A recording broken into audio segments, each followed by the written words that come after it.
कृष्ण कन्हैया लाल की जय। द्वारिकाधीश की जय। रामचंद्र भगवान की जय। उमापति महादेव की जय। गजानंद गणपति की जय। पवन सुत हनुमंत की जय। नमः पार्वती पते हर हर महादेव हर। राधारमण भगवान की राधे राधे। भागवत भगवान की जय। गुरु ब्रह्मा गुरु विष्णु गुरुदेवो महेश्वरं। गुरु साक्षात् परब्रह्मा तस्मै श्री गुरुदेव नमः। तमेव माता पिता तमेव बन्धो च सखा तमेव विद्या द्रविणं तमेव सर्वं मम देवदेवं। कृष्ण कन्हैया लाल की जय। भागवत भगवान की जय। आदो राम तपोवनादिगमनं हत्वा मृगकाञ्चनं वैदेही हरणं जटायुमरणं सुग्रीवसंभाषणं वालीनिर्दनसमुद्रतरणं लङ्कापुरीदाहनं प्रच्छाद्रावणकुम्भकर्णहननम् एतद्रिरामायणम्।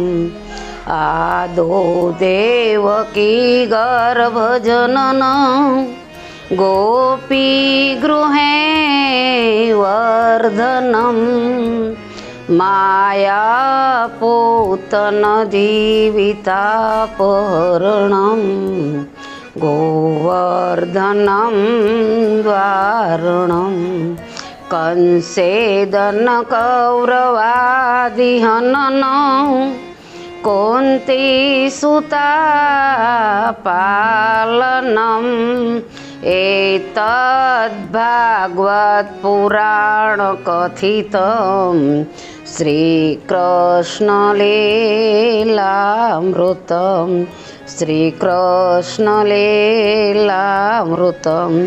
कृष्ण कन्हैया लाल की जय। भागवत भगवान की जय। करारविन्दे पदारविन्दं मुखारविन्दे विनिवेशयन्तं वटस्य पत्रस्य पटे सायनं बालमुकुन्द मनसा स्मरामि। श्रीकृष्ण गोविन्द हरे मुरारे हे नाथ नारायण वासुदेवं। जिह्वे पिबस्वा मृतमेतदेव गोविन्द दामोदर माधवेति गोविन्द दामोदर माधवेति। कृष्ण कन्हैया लाल की जय। द्वारिकाधीश की जय। रामचंद्र भगवान की जय। भागवत भगवान की जय।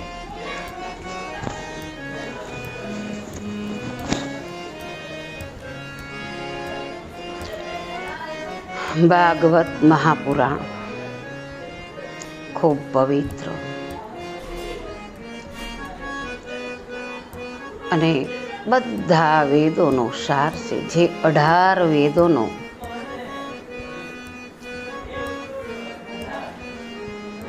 ચાર વેદ નો સાર છે, 18 પુરાણનો સાર છે કે જે વેદ વ્યાસજીએ બધાયમાંથી જેમ સાસમાંથી માખણ ઉતારે એ રીતનું વેદ વ્યાસજીએ માખણ ઉતાર્યું અને ભાગવત બનાવ્યું છે. બધા વેદો પુરાણોમાંથી જે જે એમને લાગ્યો તે અગત્યનો સાર લઈ અને ભાગવત ઉતાર્યું. ભાગવત ભગવાન કૃષ્ણનું હૃદય છે, સ્વયં ભગવાન પરસોત્તમ છે, સ્વયં ભગવાન વિષ્ણુ છે, સ્વયં ભગવાન કૃષ્ણ પરમાત્મા છે, સ્વયં માધવ છે. ભાગવતનું તમે શ્રવણ કરો, તમારું જીવન ધન્ય થઈ જાય. સાંભળવાથી જીવન ધન્ય થઈ જાય. ભાગવત પુરાણની કથા જ્યારે બેસાડો ત્યારે સગા સંબંધી આજુબાજુ જમાડો, કથાનું શ્રવણ કરાવો. એનું જે ફળશ્રુતિ છે એનો મહિમા વેદવ્યાસજીએ બહુ જ મોટો કર્યો છે. હું કરી શકું તેમ નથી. બહુ અપરંપાર મહિમા છે.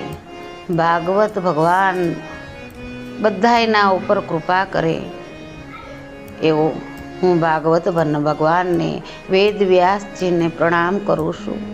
કૃષ્ણ કનૈયા લાલ કી જય. વેદ વ્યાસ મુનિ મહારાજ કી. અધ્યાય બીજો. સમુદ્રને પાર કરવાની ઈચ્છા રાખનારને જેમ કર્ણાધાર મળી જાય તેમ આપ અમને મળ્યા છો. તો હે પ્રભુ, એવી પ્રેમથી અમને કથા કહો જેથી અમારા હૃદય પીંગળે. પ્રભુની કૃપાથી જ આપ અમને મળ્યા છો. પરમાત્માના દર્શનની આતુરતા વિના કદી સંત મળતા નથી.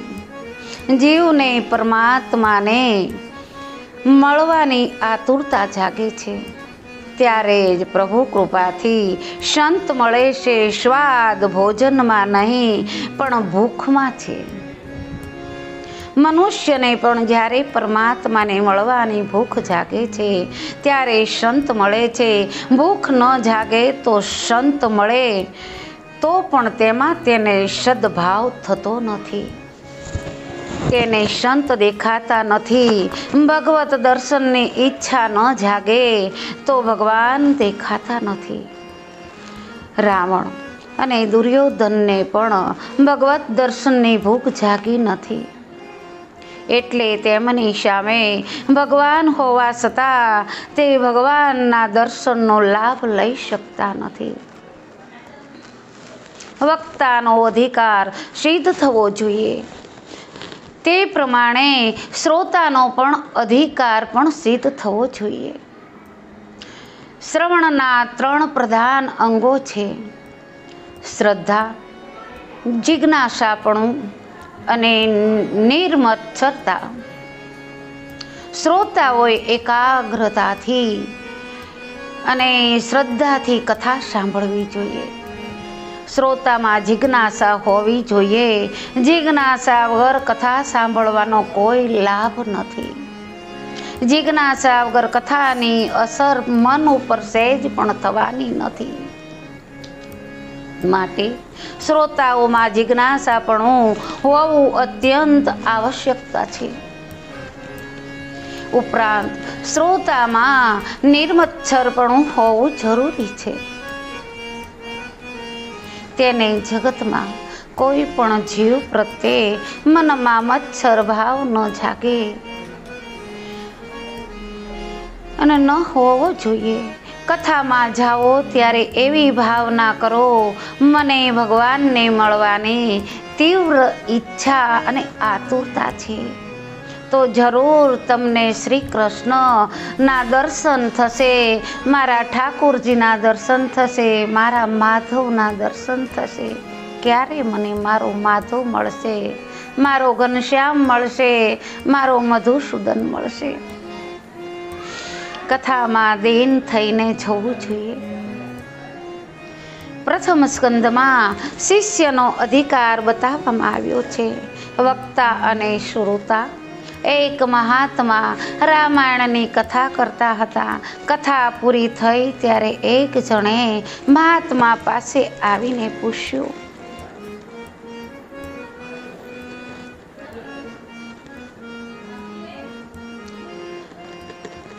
કથા પૂરી થઈ ત્યારે એક જણે મહાત્મા પાસે આવીને પૂછ્યું, હે બાપજી, આપે કથા કરી, એમાં એક પ્રશ્ન મને સતત મૂંઝવે છે કે આ કથામાં રાવણ રાક્ષસ હતો કે રામ રાક્ષસ હતા?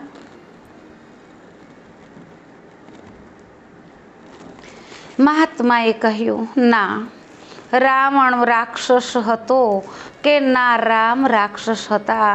રાક્ષસ તો હું છું કે જે તને આ સમજાવી શક્યો નથી. પરમાત્માની કથા વારંવાર સાંભળો તો જ પ્રભુ પ્રત્યે પ્રેમ જાગશે. શૌનક મુનિ સૂતજીને કહે છે, ભાગવત કથામાં અમને અપાર શ્રદ્ધા છે, તમારા પ્રત્યે અમને ખૂબ આદર છે. અનેક જન્મોના પુણ્યનો ઉદય થાય ત્યારે અધિકારીને વક્તાના મુખેથી કથા સાંભળવા મળે છે.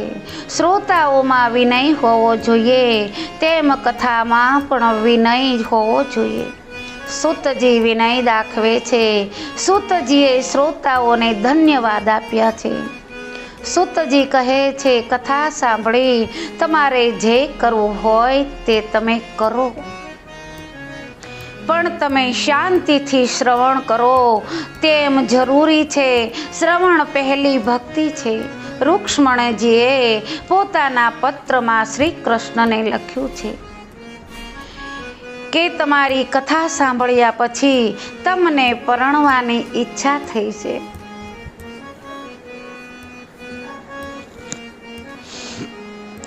તેથી શ્રુત્વા શબ્દ વાપર્યો છે. ભગવાનના ગુણો સાંભળી ભગવાન પ્રત્યે પ્રેમ ઉત્પન્ન થાય છે. સૂતજી કહે છે, તમે સૌ જ્ઞાની છો, પ્રભુ પ્રેમમાં પાગલ છો, પરંતુ મારું કલ્યાણ કરવા તમે પ્રશ્ન કર્યો છે. કથા કરી હું મારી વાણીને પવિત્ર કરીશ. પ્રારંભમાં સૂતજી સુખદેવજીને વંદન કરે છે. પછી ભગવાન નારાયણને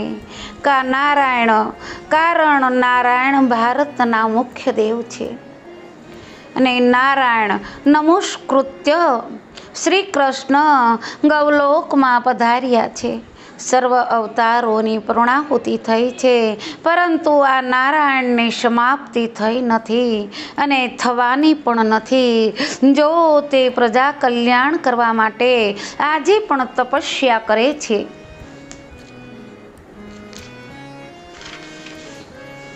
તો શંકરાચાર્યજીએ નરનારાયણનો દ્રષ્ટાંત શ્રી શંકરાચાર્યજીએ નરનારાયણના દર્શન કર્યા. પછી ભગવાનને વિનંતી કરી, હે ભગવંત, હું તો મહાન યોગી છું, તેથી આપના દર્શન કરી શક્યો, પણ કલિયુગમાં ભોગી માણસો આપના દર્શન કરી શકે તેવી કૃપા કરો. ભગવાને પ્રસન્ન થઈને કહ્યું, બદ્રી નારાયણના નારદ કુંડમાં સ્નાન કરો અને ત્યાંથી મારી જે મૂર્તિ મળે તેનું સ્થાપન કરો. બદ્રી નારાયણ ભગવાનની સ્થાપના શંકરાચાર્યજીએ કરી છે. મનથી બદ્રી નારાયણને પ્રણામ કરો. જે જાય બદ્રી તેની કાયા જાય સુધરી. બદ્રી નારાયણનું સ્વરૂપ ખૂબ જ દિવ્ય છે, જેનું સ્થાપન શંકરાચાર્ય કરેલું છે.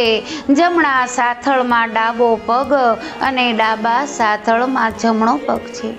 તેઓ પદ્માસનથી બિરાજમાન છે. બદ્રી નારાયણ તો રાજાધિરાજ છે, પણ સેવા તપસ્વી જેવી છે.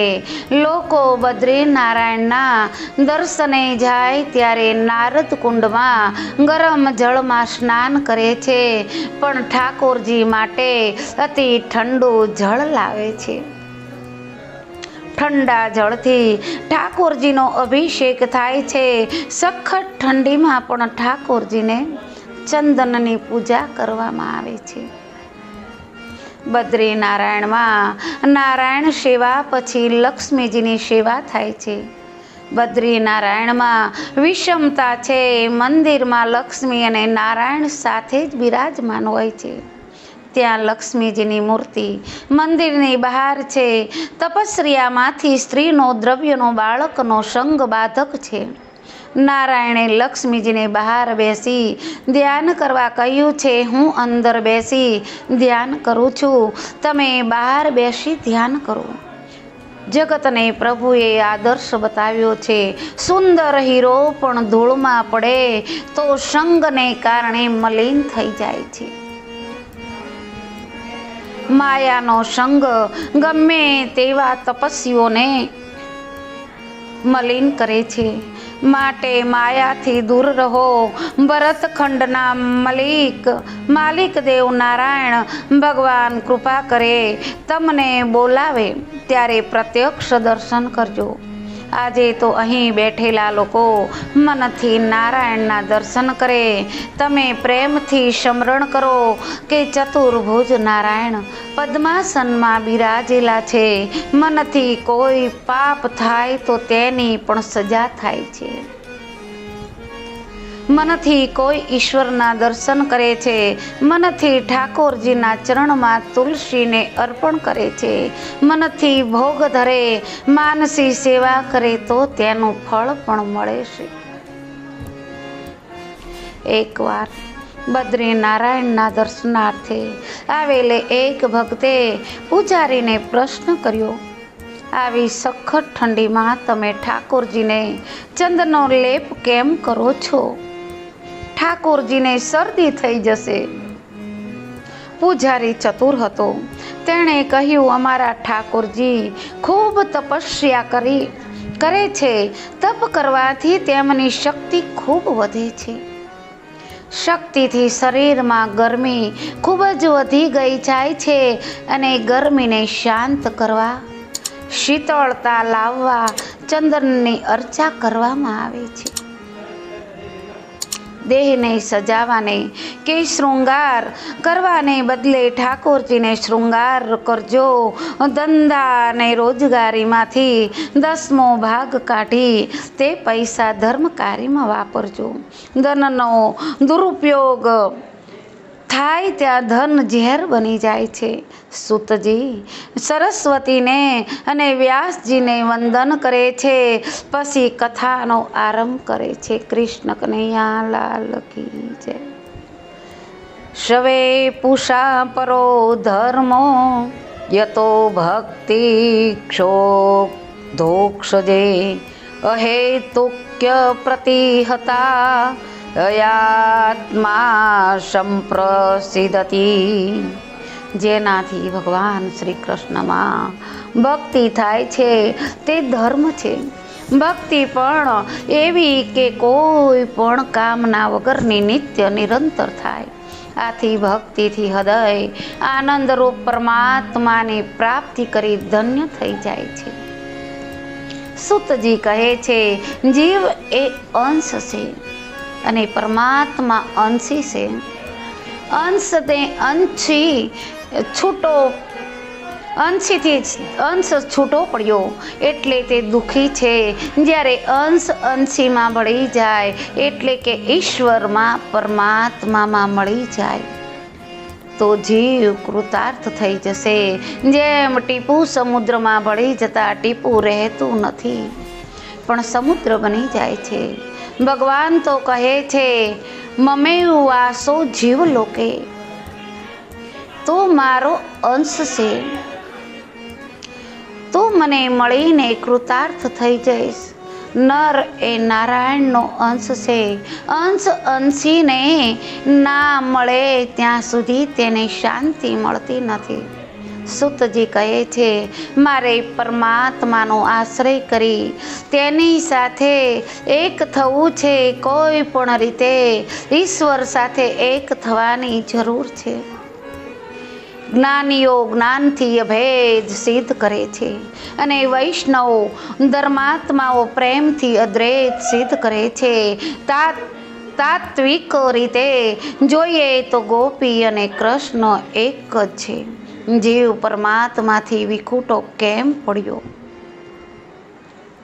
ક્યારે પડ્યો તેની ચર્ચા કરવાની જરૂર નથી. જીવને પરમાત્માનો વિયોગ થયો છે તે જ સત્ય છે. ધોતિયાને ડાઘ પડ્યો હોય તો તે કેમ પડ્યો અને ક્યારે પડ્યો તેની માથાકૂટ કર્યા વગર ધોતિયાનો ડાઘ દૂર કરવાનો પ્રયત્ન કરો. તે પ્રમાણે આ વિયોગ ક્યારથી થયો, કેમ થયો તેની ભાંજગડમાં પડ્યા વગર જીવ ઈશ્વરને મળવા માટે પ્રયત્ન કરે તે જ ઉત્તમ છે. વાસુદેવ ભગવતી ભક્તિ યોગ પ્રયોજિત જન્યાન્ત્યાશુ વૈરાગ્ય જ્ઞાનયત દેહતુકમ.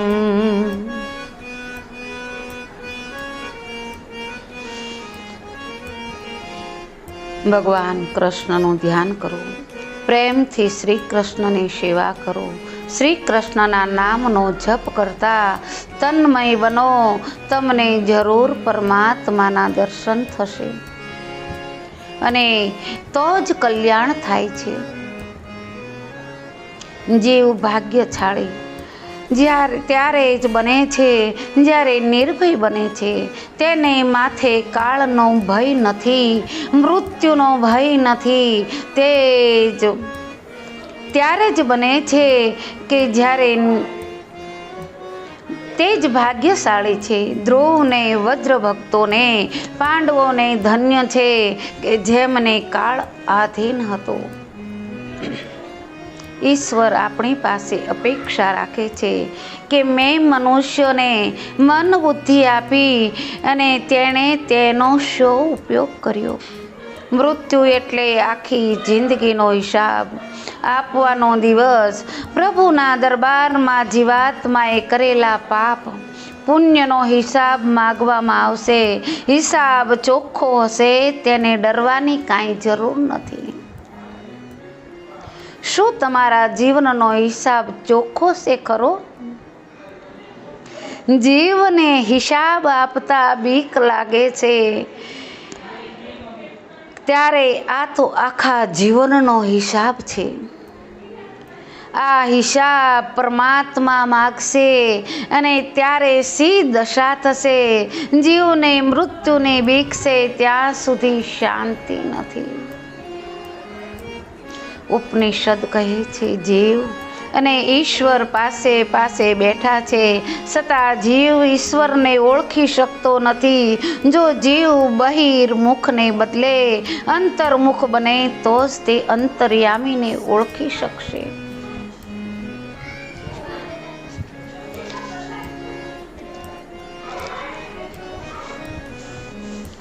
પારસમણી એક માણસને જાણવા મળ્યું.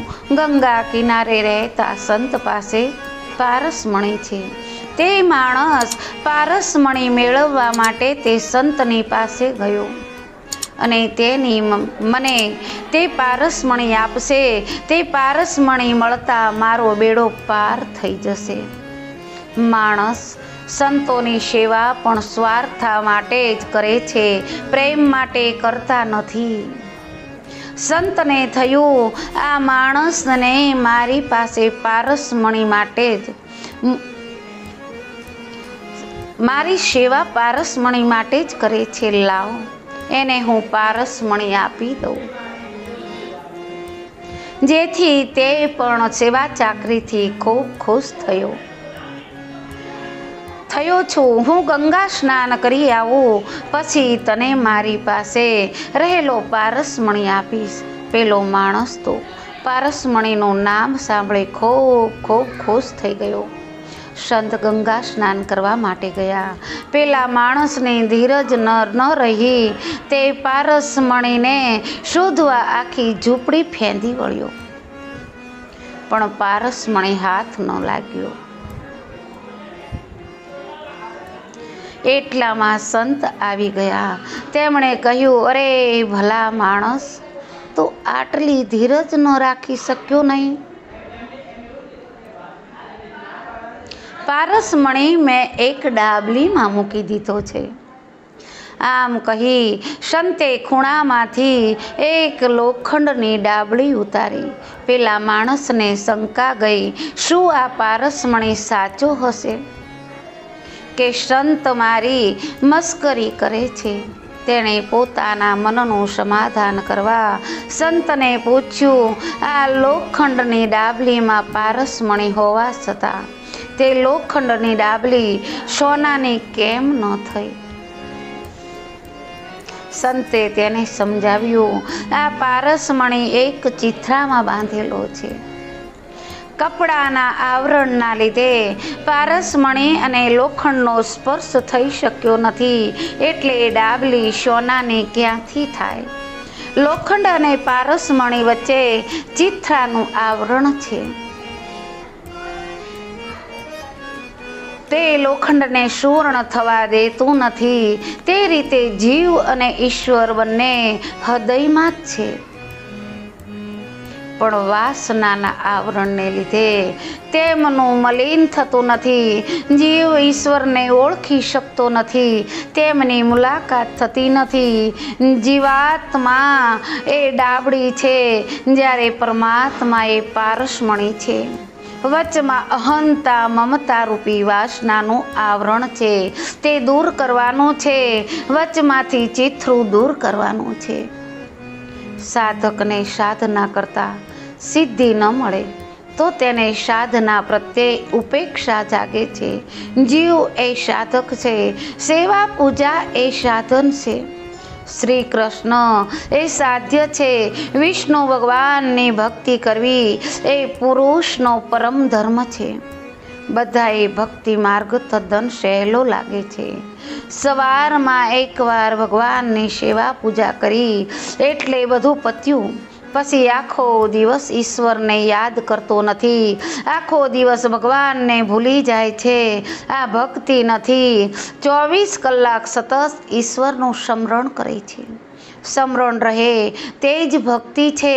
અને હૃદયની દરેક ધડકન સાથે પ્રભુનું નામ એ ખરી ભક્તિ, અને ભક્તિ હૃદયને કહે છે, જોજે ચૂકીશમાં ક્યાંક પ્રભુનું નામ લેવાનું.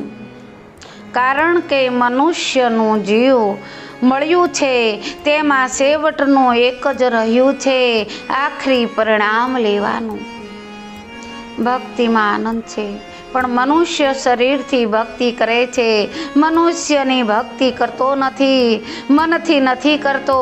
મનુષ્ય વાણીથી ભગવાનના નામનો ઉચ્ચાર કરે છે, પણ મન ભગવાનનું સ્મરણ ન કરે તો તે ભક્તિનો કોઈ અર્થ નથી. શરીર ઠાકોરજીની સેવા કરતું હોય તો પણ મન સંસારના વિષયોમાં ભટકતું ફરે છે, તો તે સેવા ભક્તિમાં કોઈ આનંદ આવશે નહીં. શરીરથી ભક્તિ કરો, જ્યારે આંખ કૃષ્ણમાં રાખજો અને મન શ્રી કૃષ્ણમાં પરોવી રાખજો. સર્વ અંગને ભક્તિ રસનું દાન કરી શ્રી કૃષ્ણ કીર્તન કરજો. શરીરથી સેવા અને વાણીથી કીર્તન કરો. મનને શ્રી કૃષ્ણમાં પરોવી રાખો તો શ્રી કૃષ્ણ જરૂર તમારા હૃદયમાં જાગશે.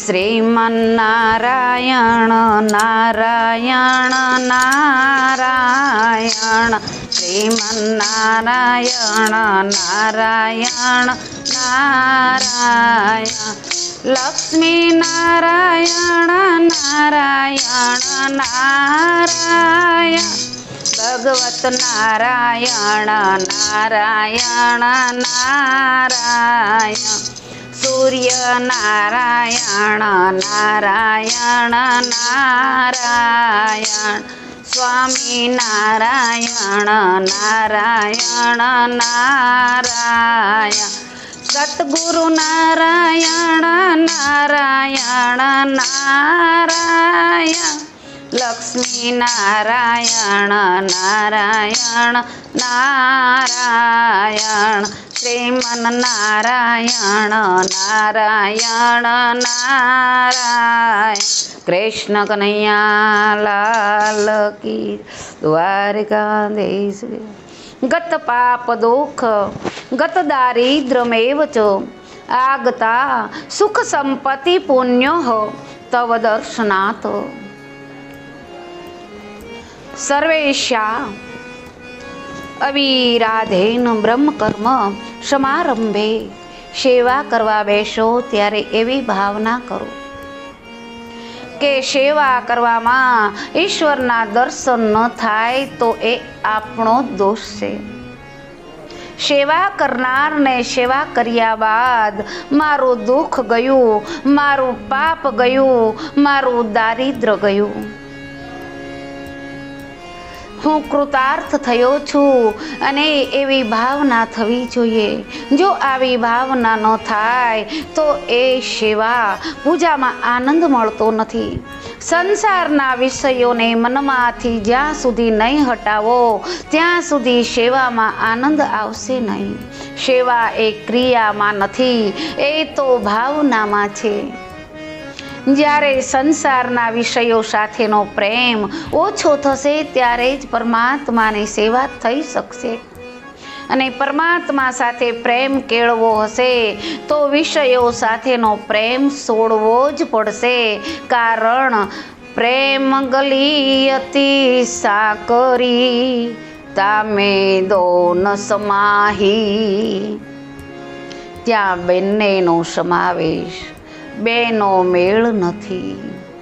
જગતનો સંબંધ ન છૂટે ત્યાં સુધી બ્રહ્મની સાથે સંબંધ થતો નથી. એટલે ધીરે ધીરે ધીરે સંસારના વિષયનો મોહ છોડી દેજો. સંસારને છોડવાની જરૂર નથી. જ્યાં સુધી મોહની ગાંઠ છૂટતી નથી ત્યાં સુધી ઈશ્વર સેવામાં અનેરો આનંદ આવતો નથી. એકવાર એક ચોબાજી મથુરાની ગોકુળ જવા નીકળ્યા. યમુનાજીમાં હોળી વાટે જવાનું હતું. ચોબાજી ભાંગના નશામાં ચકચૂર હતા. તેઓ હોળીમાં બેઠા અને હલેશા મારવા લાગ્યા. બહુ બળ પણ પૂર્ણ વિશ્વાસ તેઓ બોલવા લાગ્યા, નાવ અભી પહોંચ જાયગી, અભી ગોકુળ આયેગા. ચોબાજીએ આખી રાત નાવ ચલાવી. સવાર થયું. ચોબાજીએ જોયું તો આ મથુરા જેવું કયું ગામ આવ્યું. કોઈને પૂછ્યું, ભાઈ આ કયું ગામ છે? જવાબ મળ્યો, મથુરા. એ જ વિશ્રામ ઘાટ, એ જ મથુરા. અને નશો ઉતરતા તેમને પોતાની ભૂલ સમજાય.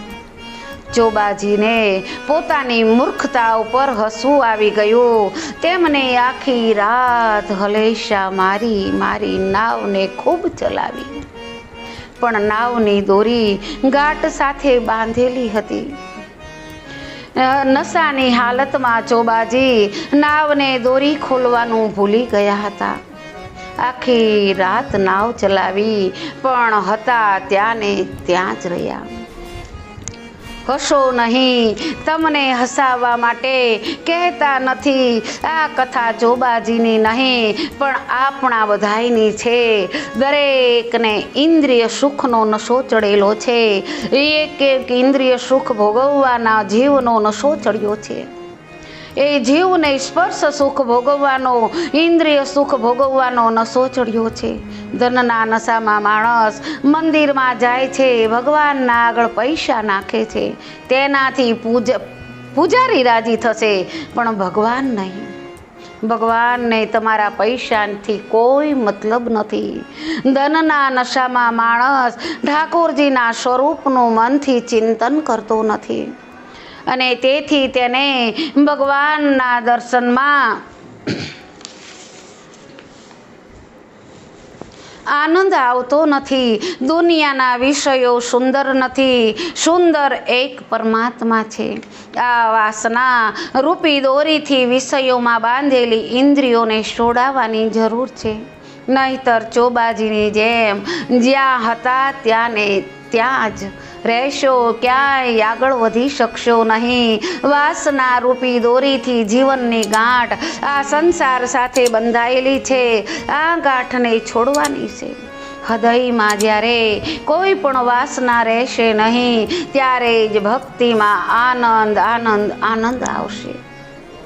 વૈરાગ્ય વગરની ભક્તિ રડે છે. ભોગ ભક્તિમાં બાધક છે.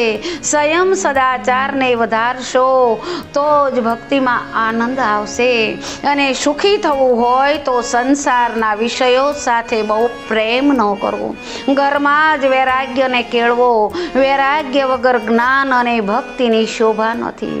જ્ઞાન અને વૈરાગ્યની સાથે સાથે ભક્તિ વધે તો પરમાત્માનો સાક્ષાત્કાર થાય છે. જ્ઞાન માર્ગમાં ઇન્દ્રિયોનો નિરોધ કરવાનો હોય છે. ભક્તિ માર્ગમાં ઇન્દ્રિયોનો પ્રભુના માર્ગે વળાવવાની હોય છે. સુગંધની ઈચ્છા થાય તો ફૂલ ઠાકોરજીને અર્પણ કરી પછી તેની સુવાસ લો.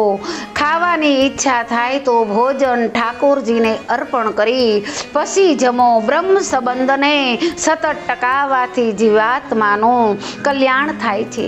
વેદો પણ તે વાસુદેવ ભગવાનનું વર્ણન કરે છે. ઉત્તમમાં ઉત્તમ તત્વ અદ્વૈત તત્વ છે, જેને શ્રી કૃષ્ણ કહે છે.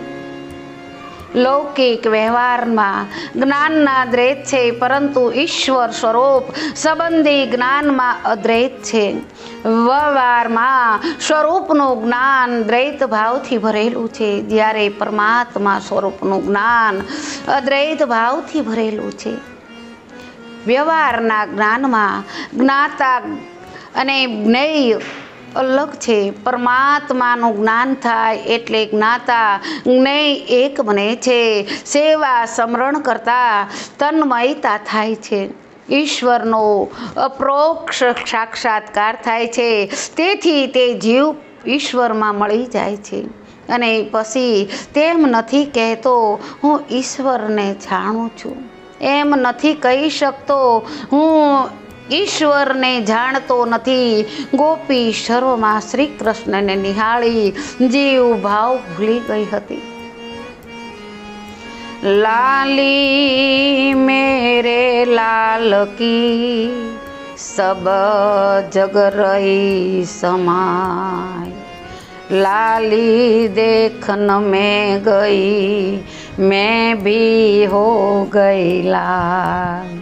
શ્રુતિ વર્ણન કરે છે ત્યાં હું કે તું રહેતું નથી, જગત રહેતું નથી, વૃત્તિ બ્રહ્માકાર થાય છે. શ્રી કૃષ્ણના સ્વરૂપનું જેને બરાબર જ્ઞાન થાય છે તે જીવ ઈશ્વરથી જુદો રહી શકતો નથી. સર્વેમાં ઈશ્વરને જોનારો પોતે ઈશ્વર બને છે. જીવનો જીવ ભાવ ન જાય ત્યાં સુધી અપરોક્ષાનુભવ ન થાય. આ પ્રમાણે અદ્વૈતનું જ્ઞાન બતાવ્યું છે. જીવ અને બ્રહ્મનો અદ્વૈત સિદ્ધ થાય છે. તે પહેલાં શિષ્ય અને ગુરુનું અદ્વૈત થવું જોઈએ. શરીરથી નહીં મનથી એક થવાનું છે. શુદ્ધ બ્રહ્મ માયાના સંસર્ગ વિના અવતાર લઈ શકે નહીં. 100 ટચનું સોનું એટલું બધું પાતળું હોય છે, તેનાથી દાગીનાનો ઘાટ ઘડી શકાય નહીં. ઘાટ ઘડવા માટે તેમાં બીજી ધાતુ ઉમેરવી પડે છે. તે રીતે પરમાત્મા પણ માયાનો આશ્રય પ્રગટ કરી થાય છે. માયા ઈશ્વરને નહીં, જીવને બાધક થાય છે. યોગીઓ જેને પરમાત્મા કહે છે, તે પરમાત્મા તેને મળે તેનું જીવન કૃતાર્થ થઈ જાય છે. ભગવાન પ્રત્યેનો પ્રેમ વધારવા ભગવાનના અવતારોની કથા સાંભળો. પરમાત્માના 24 અવતાર છે. ભગવાનના ધર્મો જીવમાં ઉતરી આવે છે. અવતાર ધર્મનું સ્થાપન કરવા અને જીવોનો ઉદ્ધાર કરવા પરમાત્મા અવતાર ધારણ કરે છે. માનવ શરીર એ ઘર છે. પરમાત્માનો અવતાર તમારા ઘરમાં શરીરમાં થવો જોઈએ, મંદિરમાં નહીં. પરમાત્માના શબ્દમાંથી પરમાત્માના 24 અવતાર નીકળે છે. 5x5, 2x2 માં 4.5 થી 6.5 થી 8 અર્ધો ત અને માં બરાબર 4.5 માં કુલ સરવાળો 24 થાય છે. ભગવાનના અવતારોની કથા સાંભળવાથી જીવન સુધરે છે. કૃષ્ણ કનૈયા લાલ કી જય. દ્વારકાધીશ કી જય. ભાગવત ભગવાન કી જય. ભાગવત પુરાણનો અધ્યાય 2 પૂર્ણ થયો. કૃષ્ણ કનૈયા લાલ કી જય.